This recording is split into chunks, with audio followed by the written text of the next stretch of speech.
पाठ 7 कायांतरण। पाठ प्रवेश। मधुर व्यवहार एक ऐसी चीज है जिसके द्वारा मनुष्य किसी का भी हृदय परिवर्तित कर सकता है। ऐसा ही इस पाठ में एक 8 वर्षीय बालक ने किया है। आइए इस पाठ को पढ़कर देखते हैं कि यह सब कैसे हुआ। आधी रात का सन्नाटा। नींद में बेसुध पापा के सिरहाने स्टूल पर बैठकर उनकी देखभाल करता हुआ 8 वर्षीय श्लेष। उसी समय बाहर बरामदे की तरफ से जोर से आवाज हुई। श्लेष ने उठकर किवाड़ खोल दिया। चारों ओर नजरें दौड़ाईं। अचानक उसकी नजर ऊंची कांचदार 4 दीवारी पर जाकर ठहर गई। वहां से कोई मानवाकृति फलांग कर इस पार आना चाह रही थी। श्लेष ने निखरे हुए चांद की चांदनी में साफ साफ देख लिया। उस मानवाकृति के पैरों से रक्त चू रहा था। श्लेष ने दौड़कर अपने को उसके समीप पहुंचाया और धीरे से कहा, तुम वहीं रुको, मैं उतरने के लिए स्टूल लेकर आता हूँ। इतनी ऊंचाई से कूदने पर टांगे टूट सकती हैं। उसे लगा जरूर यह लड़का कोई चालाकी करना चाह रहा है, लेकिन जब तक वह आदमी कुछ निर्णय कर पाता, श्लेष दौड़कर एक स्टूल ला चुका था।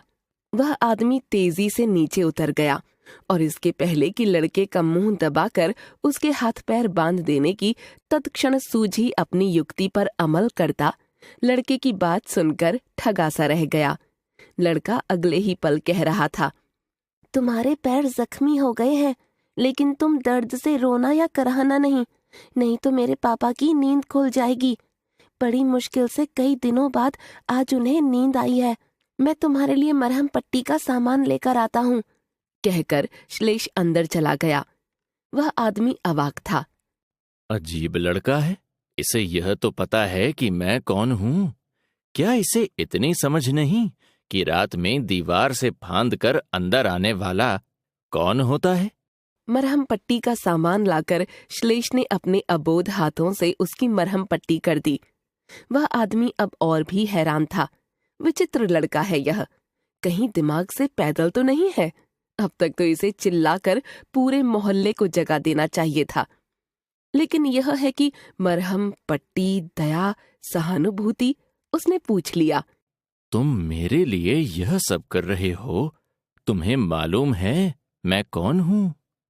श्लेष ने उसकी घबराई आंखों में गहरे तक झांका और निर्द्वंद्व भाव से कह दिया, हाँ मैं जानता हूँ तुम चोर हो, लेकिन मैं चिल्ला नहीं सकता। मेरे बीमार पापा को 8 रोज बाद नींद आई है। डॉक्टर अंकल ने कहा है कि इन्हें नींद लगे तो बीच में टूटने ना पाए। तुम चोर हो, मगर तुम्हारे पैर जख्मी हो गए हैं। पापा ने मुझे सिखाया है कि आदमी कोई भी हो, कैसा भी हो, अगर वह तकलीफ में है तो उसकी मदद करनी चाहिए। वह आदमी जो चोर था, उसके भीतर का बुरा और सख्त आदमी मानो जरा सा हिल गया। श्लेष की नेकी, उसका बचपना और उसके भोलेपन ने चोर के इरादे के समक्ष एक चुनौती खड़ी कर दी। उसने झिझकते हुए पूछा, तुम्हारे घर में क्या सिर्फ तुम्हारे पापा हैं? हाँ, सिर्फ पापा।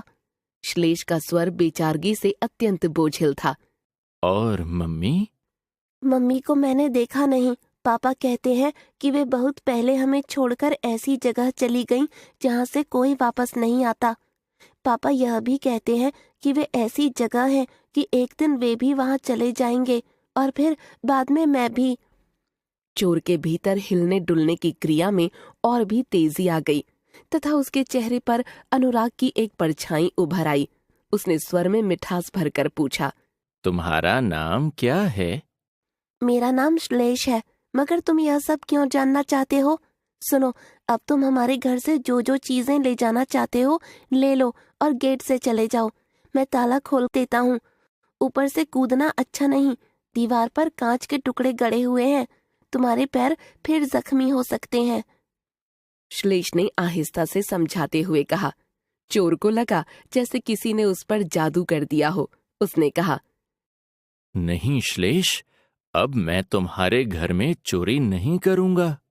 एक अरसे से मैं चोरी कर रहा हूं, लेकिन ऐसी परिस्थिति कभी नहीं आई जब घर वाला जाग कर खुद कहे कि जो ले जाना है ले जाओ, यह तो फिर चोरी नहीं हुई।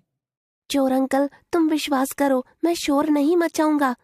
घर के सामानों से मेरे बीमार पापा की नींद कहीं ज्यादा महंगी है। ऐसे भी जहाँ मम्मी गई है वहाँ पापा को भी चले जाना है और मुझे भी। सामान तो यहीं रह जाएंगे। निश्चल बाल वृत्ति से चोर बुरी तरह से पराजित होता गया। दया से उसकी आंखें भीग आईं। श्लेष उसकी आंखों में आंसू देखते ही अंदर को दौड़ पड़ा।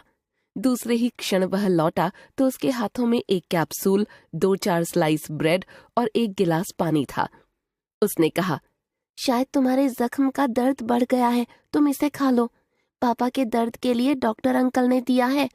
भूख लगी हो तो ये ब्रेड खा लो। और तो मेरे घर में कुछ है नहीं। दरअसल मुझे खाना बनाना नहीं आता ना। एक नौकर था, वह 10 रोज पहले घर का कुछ सामान लेकर दिन में ही भाग गया। तब से मैं ऐसे ही ब्रेड खा लिया करता हूँ।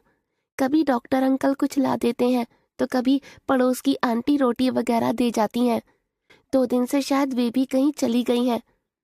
श्लेष यों बता रहा था जैसे अपने किसी गुनाह की सफाई दे रहा हो। चोर को लगा कि जैसे उसके अंदर कोई अलाव जल उठा है, जिसमें उसकी सारी रद्दी, सारा कूड़ा जलकर राख होने लगा। समाज के एक बुरे और घृणित आदमी के साथ ऐसा साधु बर्ताव। उसकी आंखों में आंसू की धार और भी तेज हो गई। श्लेष समझ नहीं पा रहा था कि ऐसा क्यों हो रहा है। वह विचलित हो उठा और बहुत पसीज कर खुशामद भरे लहजे में मनाने की अदा से कहने लगा, चोर अंकल, अगर मुझसे कोई गलती हो गई हो तो माफी दे दो। मैं बच्चा हूँ ना, मुझे बड़े आदमी से सलूक करना नहीं आता। किस बात को कैसे कहना है मैं नहीं जानता, खासकर चोर से तो बिल्कुल नहीं। विश्वास करो, मैं अपने आंखों से पहली बार चोर देख रहा हूँ। चोर में अब खुद को और रोकने का सामर्थ्य नहीं थी। उसने श्लेष को अपनी गोद में उठाकर गले से लगाते हुए चूम लिया। भरे गले से कहा, भैया श्लेष, तुम्हें सलूक का जो ढंग आता है वह तो बड़े बड़े ऋषि मुनियों को भी नहीं आया होगा। अब मैं इस घर से नहीं जाऊंगा। तुम्हारे पापा जब जाग जाएंगे तो उनसे मैं एक विनती करूंगा। विस्मय करते हुए श्लेष ने पूछा, क्या? यही कि आपके घर से एक नौकर चोर बनकर भाग गया है और एक चोर आकर आपका नौकर बन जाना चाहता है। श्लेष फटी फटी आंखों से उस चोर को देखते हुए सोचने लगा कि पापा के जागने पर वह पूछेगा कि ऐसा क्यों हुआ। लेखक जयनंद।